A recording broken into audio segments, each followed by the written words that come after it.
The information provided on lifeinterruptedradio.com is for educational purposes only. Welcome, everyone, to the Autoimmune Hour. Oh, my goodness, another episode. I am so thrilled to be here again. You know, I'm trying to think. We're like 200 plus episodes now. I think just awesome, amazing. I just keep on rolling along. And thank you, beautiful community, for keeping the show going and growing. I owe it all to you to be able to bring fantastic guests to you that I find on this amazing healing journey of mine. And I so appreciate all the notes and everything that you send on Facebook and Instagram, things like that.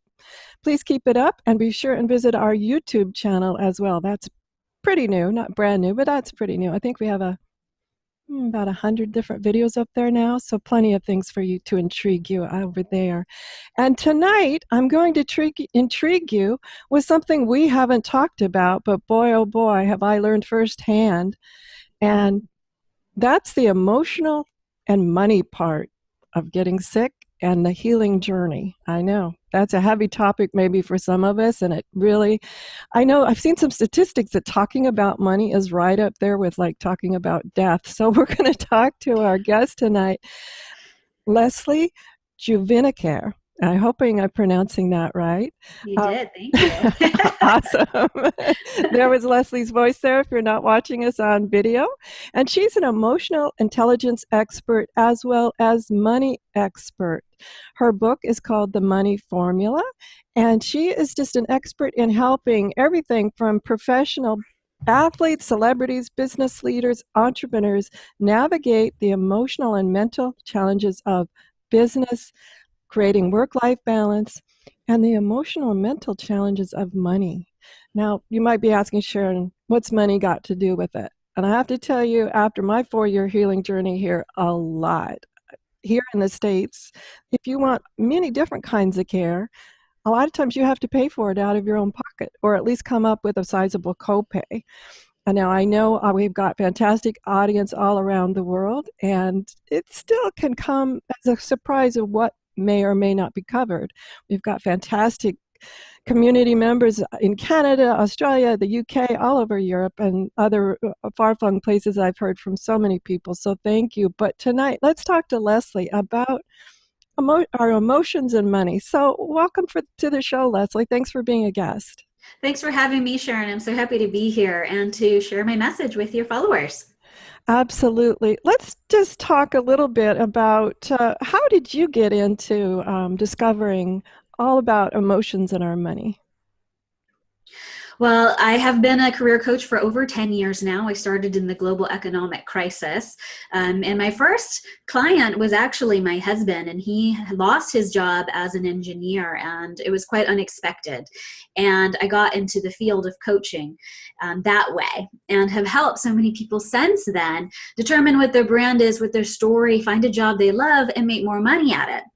Well, after 10 years, 8 years into it, I realized that I was helping everyone get wealthier and more successful, and I realized I wasn't doing it for myself. And so many of us who are in the caregiving position, we help so many others and we neglect ourselves. So I realized my relationship with money wasn't that great. So I started to go on this journey of figuring out what I thought and what I felt about money and how it was impacting my financial decisions, subconscious and conscious. And what came from that was what I call the money formula. And this journey actually created a strategy in 7 steps in 15 minutes or less to figure out how you think and feel about money and transform that forever. Wow. Amazing. And I do agree. I find that a lot of people in the caring and helping professions really have a hard time with that self-talk as well as talk to other people. And I would imagine a job loss, an unexpected job loss, is similar to getting an unexpected diagnosis, that a lot of emotions run through your head at that moment. I know it did for me when they told me I had dermatomyositis. And first off, I didn't know what the heck that meant. But then beyond that, it was, coming to terms with, goodness sakes, one part of your life is closed and another has just, you've just rounded a corner into a brand new whole thing to think about. What do you find is really common with people when they start to talk about money, or how do they talk about money? I'm thinking all the emotions came up for me when I found out what my insurance would pay for and what it doesn't pay for. Well, when we are faced with challenging situations, whether it be unemployment or a health diagnosis, we find ourselves running through a variety of emotions and thoughts. And a lot of these thoughts go into a very negative and fearful place. I won't have enough. There is nobody to support me. Who will support me? I can't get through this. And we don't realize that a lot of these thoughts come from subconscious programming that we've taken from childhood. And what that does is it triggers a set of emotional responses to a traumatic or a struggle point in our lives, and we start making decisions based on these instantaneous thoughts and feelings, and we don't realize that they are either self-affirming or self-destructive. And on top of that, when we're in a health journey or we're dealing with a stressful situation, we're not only dealing with this component of our sense of wellness, but we're actually evaluating our entire set of thoughts and feelings about this illness and how are we responding to that with our abundance flow, our money, and the resources that will help us see it through to a state of healing and the state of happiness again. So that's a real important component to this work that I do, is to help people work their way through stressful times, but do it in a way that really begins to evaluate your thoughts and feelings through it. Oh, I so agree. One of the things I learned early on in this journey, I thought I was a good decision maker up until the diagnosis. But one of the things that became very critical for me was to not make any instantaneous decisions that didn't have to be instantaneous. Right. No, of course, if there's a bus coming at you, instantaneous decision to run the other way, right? But there are a lot of decisions, not only based on money, but in the medical diagnosis area where it doesn't have to be instantaneous. So let's talk about a few ways that you've learned that people can sort of walk themselves back from that edge of, oh my gosh, this is my first thought about this, but maybe that's not the best to make a decision on. Right. Well, if we have a diagnosis, for example, my mother-in-law, she has rheumatoid arthritis. My husband has and I like to say it in the past tense, had an autoimmune disorder that affected his skin, a dermatitis, and he would scratch and it would become inflamed. And when you're in those physical states, we go and jump into the worst case scenario of, oh my God, this is going to last forever. I feel so powerless. And how am I going to get through this? And we go into these thought patterns. And what I like to do with people like my own family and my clients who are dealing with physical discomfort, more specifically, as a result of stress, anxiety, overwhelmed by their lives, is begin to examine those thoughts and feelings before you start making decisions. So you're absolutely right. There's no rush to make a decision, but we have to begin to examine how we think and feel about the outlook of the situation and know that, yes, this will pass, but not without responding to it in a creative way. And tapping into our imagination is essential to begin creating a whole new life story for ourselves, and that inner dialogue that helps us in a positive way respond to the physical pain that we're experiencing. Oh, great. Yes, absolutely. And some of the things that I notice about myself are little things where, and I've taught myself to have, this is my own little mantra, is this just an itch? Because mine too is part of a skin problem as well. That I like the term you said, you put it in the past experience, absolutely. We're all thrivers here regardless of our diagnosis. Right. But I know it sounds like a weird little question, but for me, as early on, I know I lost track of when is an itch just an itch. Mm-hmm. You know, is this a reoccurrence? Is this a flare? Oh my gosh. And you go off into that crazy. And to walk myself back, I had this little saying, is this just an itch? And that would bring it into my conscious mind. Okay, Sharon, you've got time to walk back from the edge. And so have you heard other people use little things to snap it back into their conscious mind when they start to see that their unconscious mind is sort of running away with the show? Absolutely. It really is coming back to this point of Am I projecting into the future my worst case thoughts, or am I being grounded in the present moment with the truth of the situation? Because I teach my clients, and what we talk about in my book, The Money Formula specifically, is to really take the story. Am I telling myself a story, or am I narrating the truth of the situation? And that, by examining, am I telling myself the scary worst case scenario story, or if I'm just looking and observing of what's happening, that becomes a grounding point for how you feel about the situation. Because if you feel that, okay, these are just things I can respond to, versus, oh my God, I'm in this story and I'm being swept away and what's going to happen to me, you feel powerless in that situation. So it really is about examining between the two of these. Am I telling a story, or am I observing the happenings in my now, right? Very Eckhart Tolle-ish. And putting yourself as the observer and then creatively responding to that, that's where you put yourself back in that state of power, so you can respond to it in a more healthy way rather than the worst case scenario way. Right. And one of the things I found with a medical diagnosis, which is a little rabbit hole, but is so I would at first get involved in the medical professional's story of what, quote unquote, was going to happen to me. Sort of telling me, fortune telling here. And that was a little bit harder that's where I started to say, no, stop. No instantaneous decisions on what someone else thinks. Because even as a medical professional, I always learn now that it's all stats. That my outcome was not projected. And I just say, look, I didn't drink the Kool-Aid, so to speak. I knew I would get well, and that's the whole process of that. We need to take a quick commercial break, and when we come back, we're going to get more into these amazing 7 steps of the money formula and find out really how we can work with this, as well as, as we're on this healing journey. So we'll be right back. And one of the things that we haven't talked about here on the Autoimmune Hour is, how do you pay for all of this? I know it's tough, especially if you have no one else. You are your sole provider. Maybe you don't feel like working like you used to. Maybe you can't work like you used to. And regardless of where you are in the world, there is always unforeseen costs to the healing journey and bringing yourself back to that state of balance and wellness. So, Leslie, let's talk a little bit about some of the 7 steps and how they can relate to us when we're funding our medical care. Right.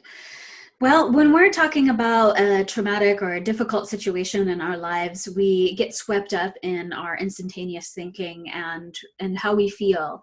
And that may not necessarily be the best place to act, especially if you're in a place of feeling unwell. And you're coming from that place of feeling unwell and making decisions from that state. And what I would encourage the listeners here is, you might be feeling unwell or feeling tired. I know for myself, as an intuitive, I would get myself into a state of chronic fatigue because I would energetically drain myself by reading and sharing messages from spirit. And there has to be a point where you're consciously aware of how you feel. And then there's that other point, that higher state of consciousness, as to observing that and coming from that state. And what the money formula seeks us to do is to not necessarily respond from this place of pain or place of confusion or place of helplessness or hopelessness, but to go above and to begin to examine how we think about money. For example, one of the words in the Money Formula Dictionary we talk about is insurance. Right? And so many people, if you're in France, you think insurance. Oh, well, that's perfectly fine. It's going to be covered by the state. It's going to be covered by my supplemental. No problem. You feel good and at peace. But if you're an American and you have a high copay, like $1,000 copay, that might put you into a tailspin of anxiety, wondering, where am I going to get this money to pay for that? And so what I'd like for people to do is to think the word, for example, insurance, and what does that bring to your mind in terms of an image? And that image might take us somewhere we didn't even know. And in that space, in that mental space, it takes us to an emotional state. And that may be positive, it might be negative, it might be neutral.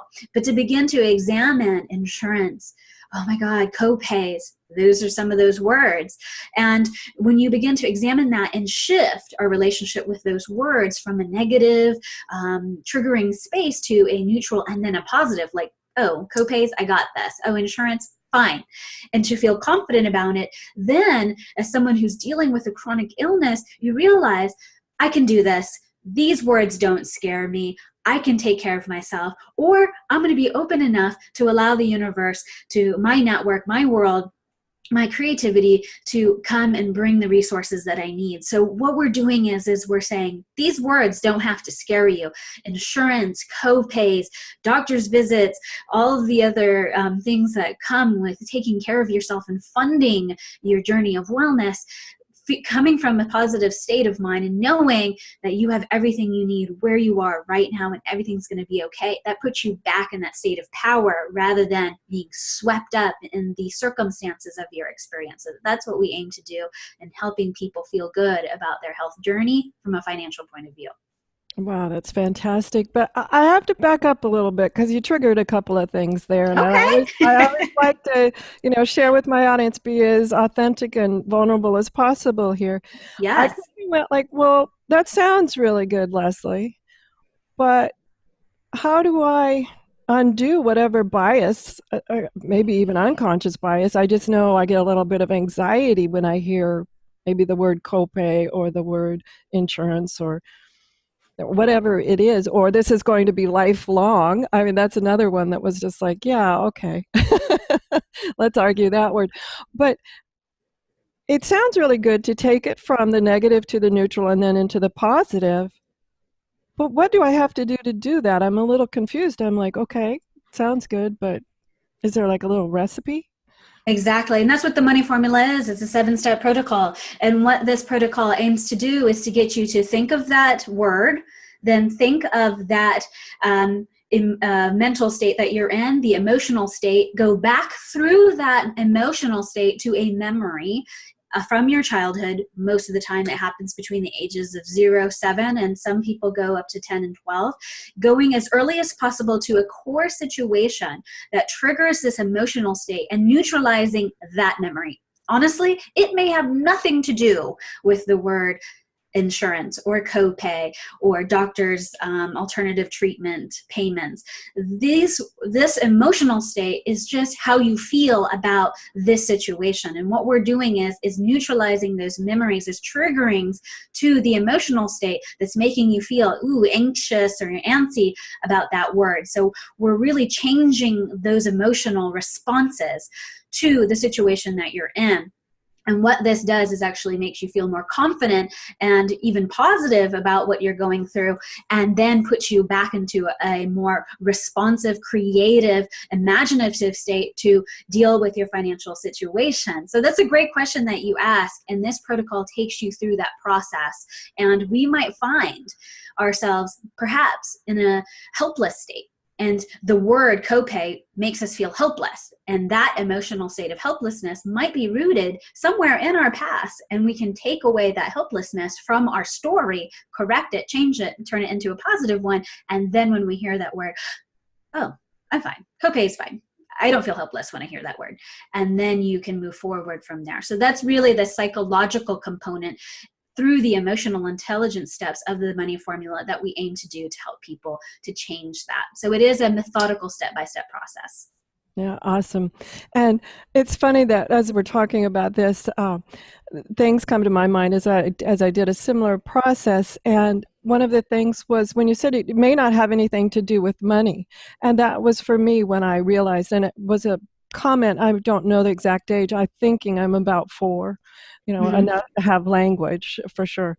And being told by a family member, not a parent, but a family member that, when I was going through this shows my age, but we used to get like the catalogs with Christmas, and you would circle everything you wanted in the catalog, and being rather scolded for having such a magnificently long list.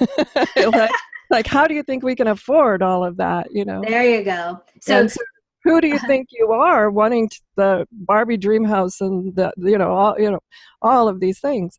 So, and so I found that interesting that mine absolutely wasn't related to my healthcare at all. Exactly. And you know what, Sharon? you are the perfect case study for how the money formula works. And it works exactly like that, because you're going into this memory and you're realizing, oh my God, I was a little girl and I had these big dreams of having a Barbie dream house and all of these wonderful things, and then feeling scolded and going, oh my God, I guess I don't deserve that. I guess I'm not worthy of it, or I'm not allowed, or whatever beliefs that have come created as a result of this experience. And we carry within us these beliefs throughout our lives, and they are triggered by challenging situations. It could be a job loss. It could be a health scare. It could be a divorce or a death. And these situations are asking us to re-examine these protocols for which we respond to life situations. And when we realize this protocol, this old money formula, I call it, is not working for this one, let me rewrite a new one because I'm an adult and I'm creative and I'm powerful and I can respond creatively, then you create a new money formula, or a new formula in this instance. And you realize, oh, I can respond to this in a different way, because you're looking at this memory and the situation from a higher point of view, rather than subconsciously responding to it as the 4-year-old girl who feels helpless and undeserving and scolded. So when we change that psychological perspective and put you in a place of power as an adult, then you realize, oh, okay, I can do this. I've got this, and I don't have to respond that way. So that's really the key core component of that. So you got it right on point. Yeah, it's wonderful. And know that there are many, many triggers out there. I found that just understanding that event that happened with the catalog at Christmas time wasn't the only one. So as you go through this process of uncovering, and you'll uncover many things, not just around money. You'll uncover your belief about, do you deserve to be healthy? I mean, that's an interesting one I've heard of before. Dr. David Clarkin has been on the show, and he's talked about the concept of good relationship, bad health, and that you've been able to keep yourself together through, you're feeling lousy, but been able to keep yourself together, shall we say, that my term's not his, but through your life, whatever it's been, maybe it's been rather challenging, and then all of a sudden you get in a good relationship and your health deteriorates. And he talks there about what triggers is that part of, oh my gosh, 2 things, undeservedness, as well as all of a sudden I'm in a safe place and your body just kind of crumples because you're in a place where you feel safe and protected. So I just am always fascinated by these attachments we place to emotions and how simple it is to trigger any little thing.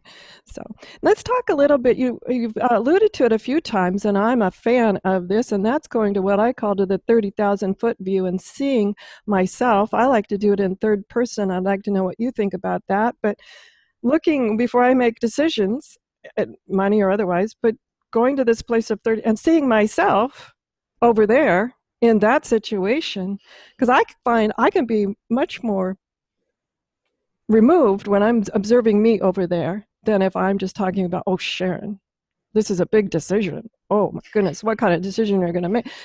You tend to wallow in too many memories. What do you think about the idea of observing yourself in third person? Absolutely. This is kind of like what the money formula is, actually. It's taking yourself out of these feelings and thoughts and looking at a situation from a different point of view. And when you detach yourself from it and you see these experiences, you realize there's a whole bunch of information that is missing from my child perspective or from this other perspective when I see it from that third person. So you're absolutely right. That's a very healthy way of looking at a challenging situation, is to extract yourself and begin from, as you say, the 30,000 feet view.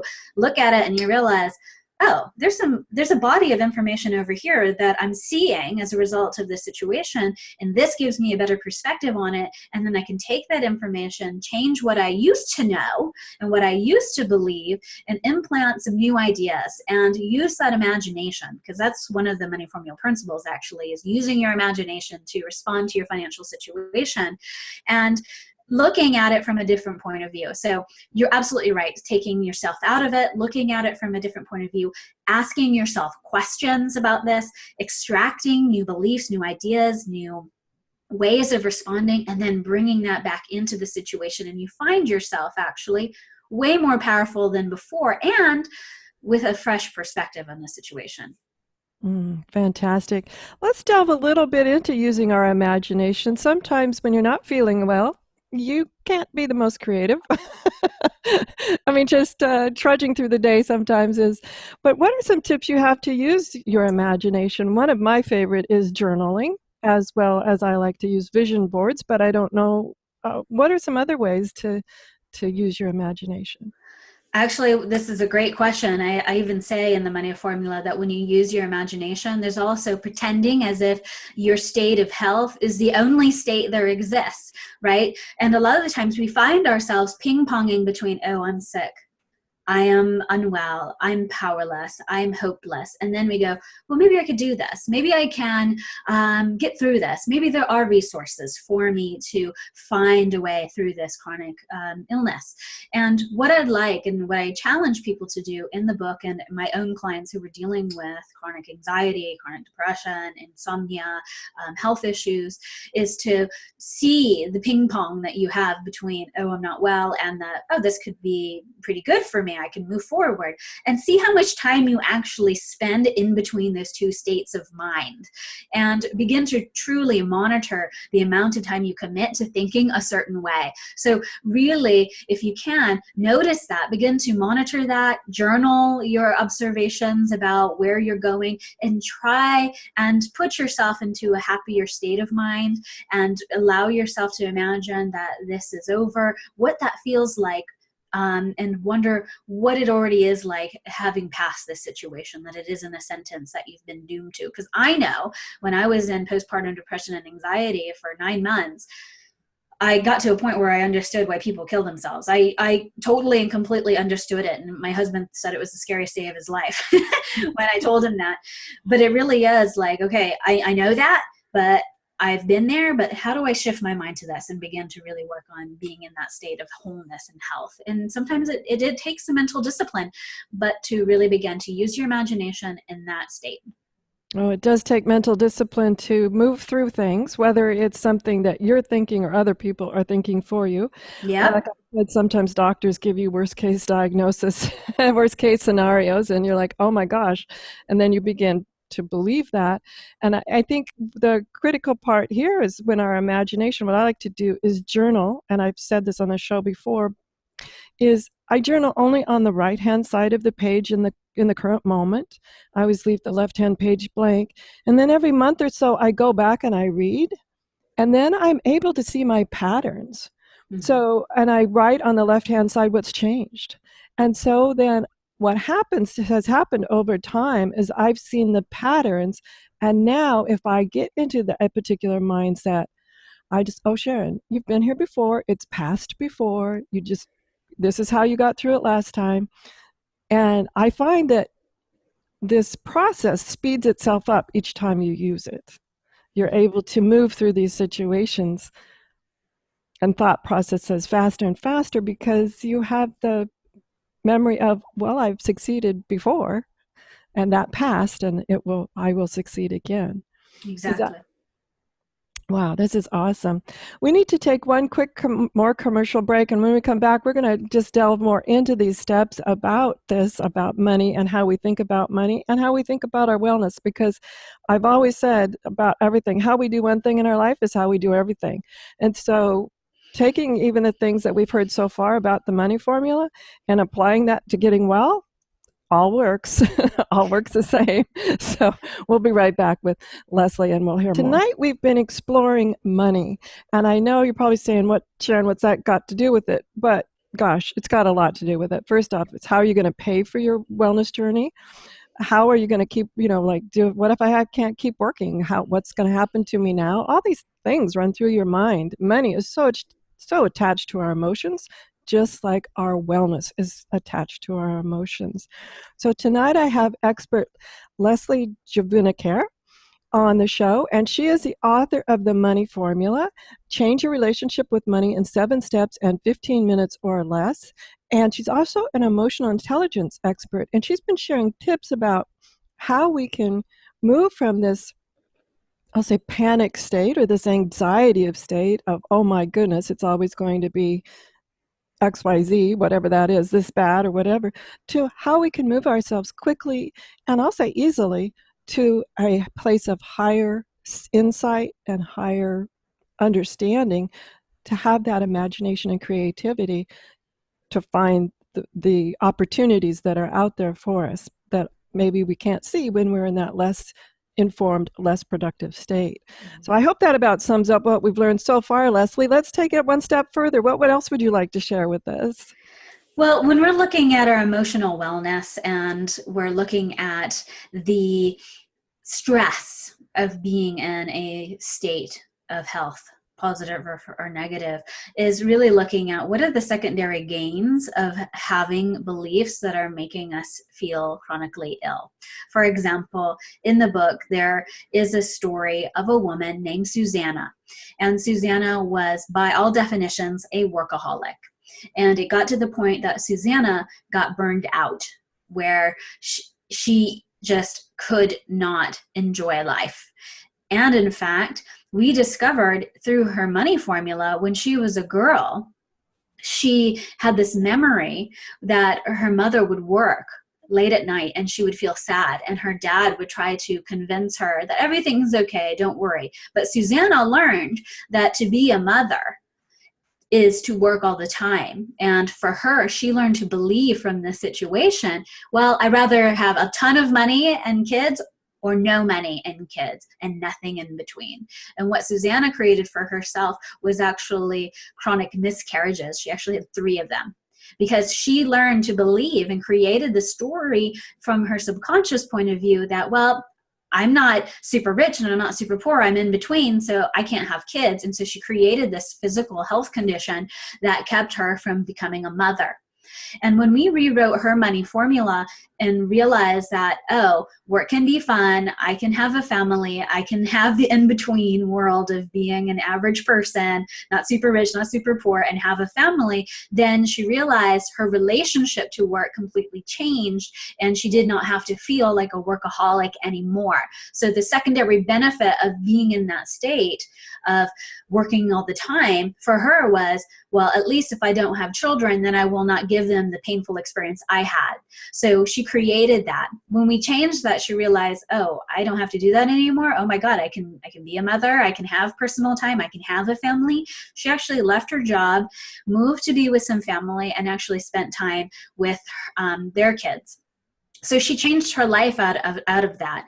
What I've discovered through the money formula is that we do create all sorts of patterns in our lives, whether they're health patterns, relationship patterns, financial patterns, through these memories and through the beliefs that we've learned to gain. So by doing this, we examine our secondary benefits of having a stressful lifestyle or a health issue. For Susanna's situation, chronic miscarriages, and she was able to feel more confident and creating a future that she wanted and giving to herself what she actually wanted, which was a family.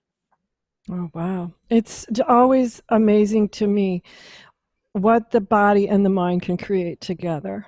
Now, I'm not saying that your autoimmune condition is solely mental, but as I've gone through my own healing journey, exploring past traumas, past beliefs, past adverse childhood experiences, as Dr. Clark calls them, other things, amazing things happen to my healing journey. And so I'm always open to look up every side of the story.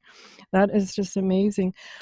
One thing that, if this part has intrigued you at all, go back and watch Sarah Payton's show on unconscious contracts. She actually does a process with herself on the video where you can see how she walks herself in uncovering in real time an unconscious contract. Absolutely awesome. And that's part of what Leslie's talking about, is part of her process in helping people is uncovering these unconscious contracts. Leslie, when you talk to people, I have this thing about words. I'm such a word nerd. And I always talk to people the difference about knowing and believing. And to me, believing are these sometimes unconscious contracts, other things that we may not even know how we know them. We just know them. And I find that when we can begin to understand how we think we know them or why we know them when we found out about them, that oftentimes That difference between belief and knowing can change the whole situation. Do you walk people through that understanding of when a belief is a belief and when knowing is knowing? Absolutely. It's so interesting because we see that wealth is possible. For example, health is possible for so many people. It is their natural state of being. And then we know that it's possible, but is it possible for me? And that's the difference between knowing what is possible and believing what's possible for you. And we see the comparisons between the two, and taking that and pushing that away, that, oh yeah, I know it's possible for other people. I know I've seen people who are healthy. We don't know the entire story, but we only believe what is possible for us. And what I help my clients, the people who read the Money Formula, to do is to go from that state of knowing, yeah, there are rich people. Yeah, there are people who are able to fund their health journeys. But then taking it back and saying, oh, yeah, I can do this. This is my reality. This is my truth. That's the journey. And it goes from examining how you think and how you feel and your experience between that state of knowing and that state of being, which is your believing. you be living it, right? So Right. yeah, you're absolutely right. It is knowing the difference between the two, but having the wherewithal and asking yourself really good questions to determine the difference between that two.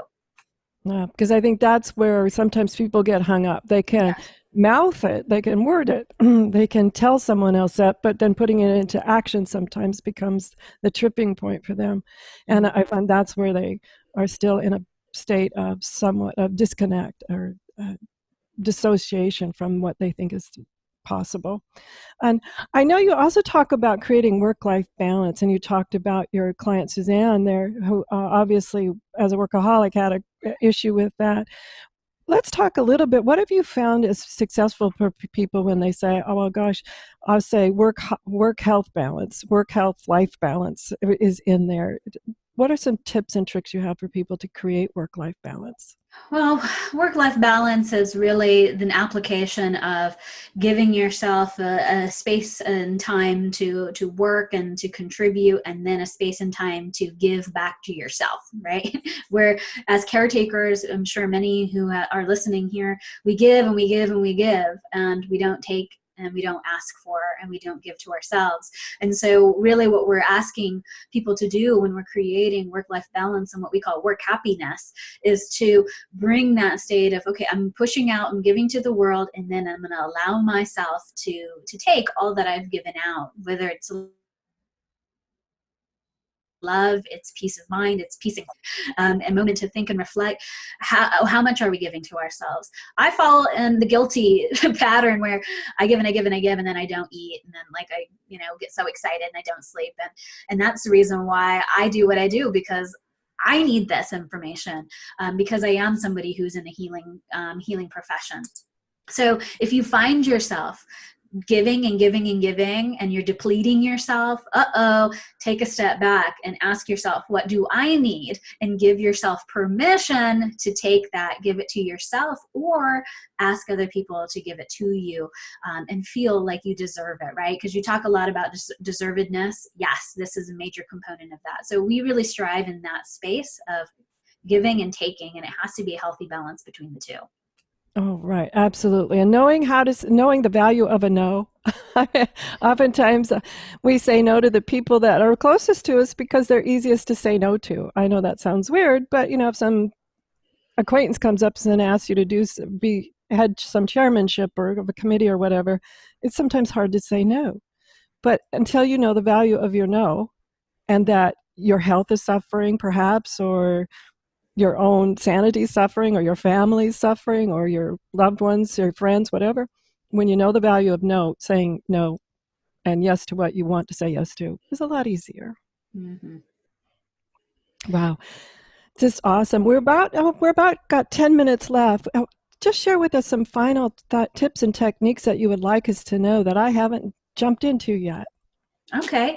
Well, when we talk about where to start in terms of emotional intelligence, if you find yourself feeling stressed, anxious, overwhelmed, actually the best place to start is on the physical level, because an anxious mind cannot exist in a peaceful body. So if you find yourself feeling in that state of pain, a state of negativity, you don't have to always jump to, is this a mental thing? Go engage in those states of maybe getting a shower or getting a massage or doing something to take care of yourself and nourish your physical state first. Because when you do that, then the emotions and the mental will start to fall in line. So we encourage here at Leslie Inc. and what we teach people is to find the healthy balance between your physical, your emotional, and your mental state. Sometimes we are mentally not in a good state because we're physically depleted.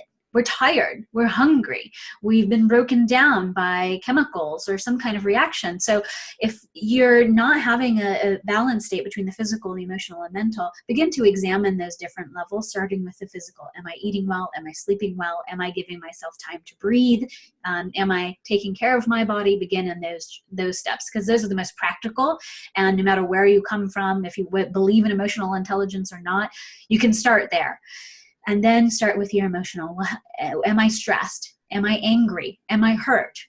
Do I feel unsafe? Begin to examine those feelings, and then examine, as you go from these two steps, my mental. What am I believing? Who am I allowing to manipulate me? Am I allowing doctors to manipulate me? Am I allowing the insurance to manipulate me? And allowing yourself to take back your personal power. Those are the three ways I encourage people to find their holistic state of balance and happiness, is by going from the physical, the emotional, to the mental. And you'll begin to see, as you evaluate those, then you'll create new mental patterns, new emotional states, and then the result is the physical. Wow. Fantastic. And you talked a little bit about happiness. I know that you do have a specific talk on happiness in just the last couple of minutes we have left. I think a lot of people find happiness quite fleeting and don't understand the concept of happiness. So just before we get on to about your book and everything else, just share with us a couple of your expert wisdom points on happiness. Well, happiness is a state of your own being. And when I say that, it doesn't mean that your life is perfect and you've got a ton of money and you're always healthy and there's no stress or conflict whatsoever. That's not what we're talking about. Happiness is coming from a state of authenticity about how you feel and who you are. And when you acknowledge your feelings and your state of being, your essence, if you will, what turns you on, what gets you excited, and you live your life according to that truth, then you'll find yourself, whether or not you're faced with conflict, to be in that state of happiness. So it really, for us, is a state of authenticity and a state of trust and a state of truth. And if you find yourself not living your truth, not speaking your truth, compromising all the time, doing things for money or doing things for the approval of other people, that's not happiness. So we really want you to get back to your state, because when you're in a state of your truth, your state of happiness, you find that you can be more performant and helpful and more purposeful in your world around you. And that's what we really aim to do, is to encourage people to be authentic and truthful and stepping in that. So we really want you to live that truth. Fantastic. We're just down to about the last 4 minutes or so. Tell the audience more about how to find your book, The Money Formula, Change Your Relationship with Money in 7 Steps in 15 Minutes or Less, as well as where to find out more about you, Leslie. Okay. Well, you can find The Money Formula anywhere books are sold, honestly. We're all in the major retailers. So we're at Barnes & Noble, Books A Million, Amazon, Cabo. We're also available at our website, themoneyformula.leslieinc.org. That's themoneyformula.leslieinc.org. And you can order directly from us or from any of these major retailers. And we plan on being in bookstores as well. So you can find us there, get us on digital, and eventually audiobooks. So we can meet in that realm as well. If you want to learn more about me, just go to leslieinc.org or Leslie Inc. on Instagram and official Leslie Inc. at Facebook.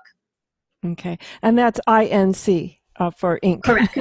That's the Leslie Inc. I'll have that spelling over there at understandingautoimmune.com and on her show page for sure. And everyone, be sure and join us on Facebook as well as Instagram and now on YouTube at Understanding Autoimmune. Over there on YouTube, you'll be able to see the whole video. If you're listening to the podcast, you'll be able to see both Leslie and I in the video of this, which is just awesome.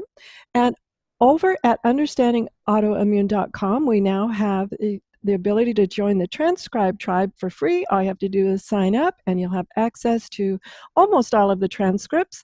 As I've mentioned before on the show, we started that a little bit late and are in the process of catching up, but we're getting real close. I'm not going to trying to think of what number we have. I can't think of it off the top of my head, but we're getting real close, and all of the latest episodes are definitely transcribed. So if you've heard anything that Leslie said and you want to go back and just sort of, vegetate on it, just sort of think about it a while, you're able to look at the transcript and say, oh, okay. You're able to take notes there as well. So that's over at understandingautoimmune.com. And join me next week for another episode where we bring you fantastic things and interesting people I meet. If you have an interesting person you'd like me to meet, just drop me an email over there at the contact page as well. That's how I met Leslie. Our dear friend Charmaine Hammond introduced the two of us. Charmaine has been on the show several times, specifically about understanding our emotional intelligence and bullying and how we can be pushed into things. And you can kind of see how Leslie's talking about that too, standing in our own authenticity. So everyone, as I said, have a great weekend, whatever your adventures. Join me next Friday and reach out to me on all the social medias and enjoy. The information provided on lifeinterruptedradio.com is for educational purposes only. What you hear, read, and see on Life Interrupted Radio is based on experience only. The information presented here should never be used for any legal, diagnostic, or treatment purposes. Always seek sound legal, medical, and/or professional advice regarding any problems, conditions, and any of the recommendations you see, hear, or read here on Life Interrupted Radio.